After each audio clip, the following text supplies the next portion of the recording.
ज्योतिबा देवाच्या यात्रेचा आज मुख्य दिवस. पहाटे 3 वाजल्यापासून धार्मिक विधी सुरू झालेले आहेत. महाराष्ट्रासह संपूर्ण देशभरातून लाखो भाविक वाडी रत्नागिरी इथे दर्शनासाठी येत आहेत. सासनकाठीची विशेष परंपरा आहे. दरवर्षी मानाच्या सासनकाठ्या यात्रेला येत असतात. सासनकाठ्या नाचवण्याची परंपरा सुद्धा आहे. गुलाल खोबऱ्याची उधळण करत ज्योतिबाच्या नावानं चांग भलं असा जयघोष केला जातोय. तोफेच्या सलामीनं पालखी ज्योतिबा मंदिराकडून यमाई मंदिराकडे मार्गस्थ झाली आहे.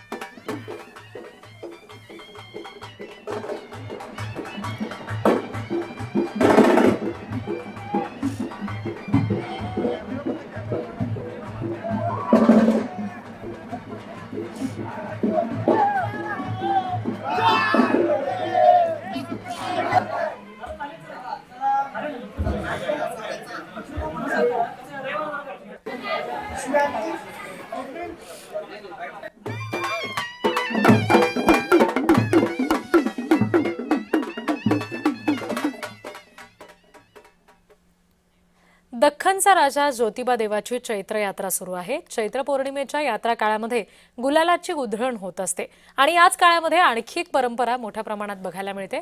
नवसाचा गुलाल आणि खोबरं उधळलं जातं. वजना एवढा गुलाल उधळत चांग भलचा गजर केला जातो.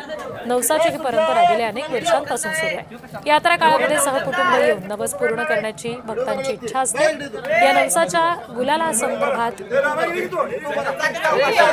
ही परंपरा जपली जाते. वजना एवढा गुलाल त्याच्यामध्ये